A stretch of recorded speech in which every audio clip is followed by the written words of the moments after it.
ഇടുക്കിയുടെ sitting M P Dean Kuriakose നമുക്കൊപ്പം ചേർന്നിട്ടുണ്ട്. Hello, good morning. Good morning. Good morning.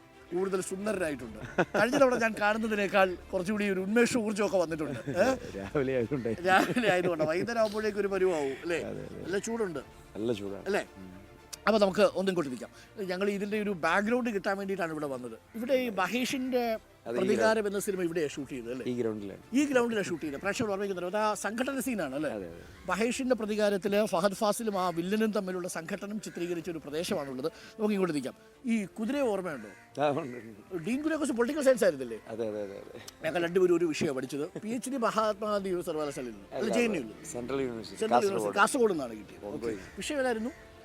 ഞാൻ ഈ ഡീസെൻട്രലൈസേഷൻ വന്നതിന് ശേഷം എഡ്യൂക്കേഷന് പ്രൈമറി എഡ്യൂക്കേഷൻ വന്നിട്ടുള്ള ആ ഒരു ഇമ്പ്രൂവ്മെന്റ് ആയിരുന്നു. അപ്പോൾ വിദ്യാഭ്യാസ മേഖലയിലും രാഷ്ട്രീയവും നയവും ഒക്കെ ആയിട്ട് ചേർന്നിരിക്കുന്ന ഒരു PhD ആണ് അദ്ദേഹത്തിൻ്റെത്.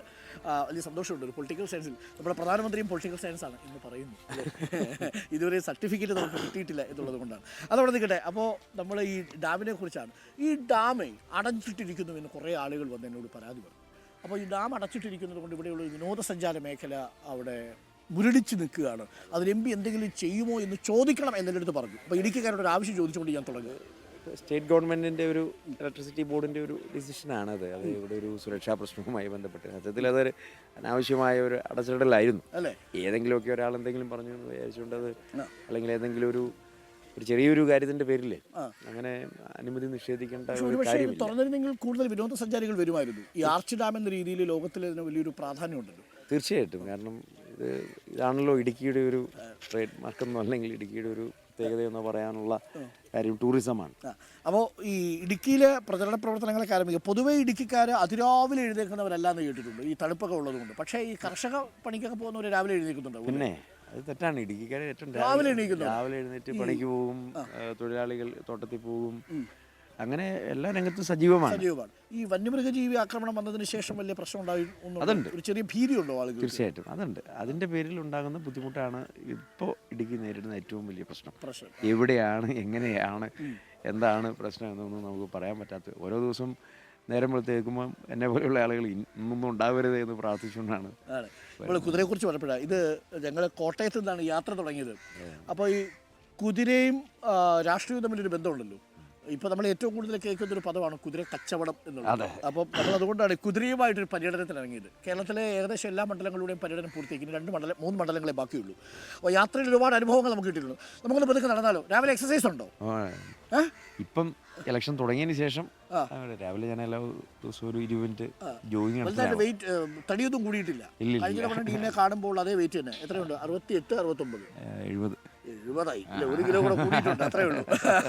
മാത്രമല്ല നിരാഹാരം കിടന്നപ്പോൾ എത്ര കിലോ പോയി? 2 കിലോ അങ്ങ് കുറഞ്ഞിട്ടുണ്ട്. 1 കിലോ കുറഞ്ഞിട്ടുണ്ട്. അപ്പോൾ നിരാഹാരം ഈ എത്ര നിരാഹാരം കിടന്നിട്ടുണ്ടാവും?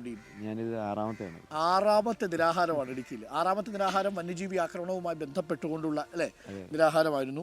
അതിൽ കാര്യമായ മാറ്റം ഉണ്ടാകുമെന്നാണ് നമ്മൾ പ്രതീക്ഷിക്കുന്നത്. പക്ഷേ ആ പ്രതിഷേധം വ്യത്യസ്ത രീതിയിലായിരുന്നു. ഈ മോർച്ചറിയിൽ നിന്ന് മൃതദേഹം എടുത്തു തുടങ്ങിയ ആരോപണങ്ങളൊക്കെ നേരിട്ടെങ്കിലും കേരളം മൊത്തം അറിഞ്ഞു. തീർച്ചയായിട്ടും അത് തന്നെയല്ല ജനവികാരം. അതാണ് കാരണം നമ്മൾ ഒരു അക്കാര്യത്തിൽ ജനങ്ങൾക്ക് ഈ കാര്യത്തിൽ ജീവനും സ്വത്തും സംരക്ഷിക്കപ്പെടണം.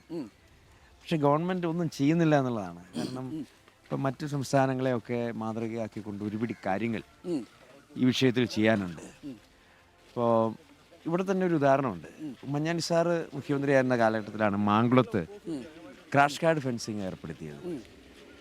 ഇടുക്കി ജില്ലയിൽ എനിക്ക് ഉറപ്പാണ്, ഇനി കേരളത്തിൻ്റെ കാര്യം എനിക്കറിയത്തില്ല, ക്രാഷ് കാർഡ് ഫെൻസിങ് അവിടെ മാത്രമേ ചെയ്തിട്ടുള്ളൂ. അതിൻ്റെ പേരിൽ ആന അങ്ങോട്ട് പിന്നെ വലിയ കാര്യമായിട്ട് ഈ വിധത്തിൽ കടന്നു വരുന്നില്ല. അപ്പം നമ്മൾ പണം മുടക്കിയുള്ള പ്രതിരോധ പ്രവർത്തനങ്ങൾ ചെയ്യേണ്ടതാണ്. അതിന് പക്ഷേ പണമില്ല എന്നുള്ളതാണ് പറയുന്നത്. ഞാൻ മനസ്സിലാക്കുന്നത് ഒരു 610 കോടി രൂപ തിരുവഞ്ചൂരിൻ്റെ കാലത്ത് പ്രഖ്യാപിച്ചിട്ട് ഒന്നും എത്തിയില്ല.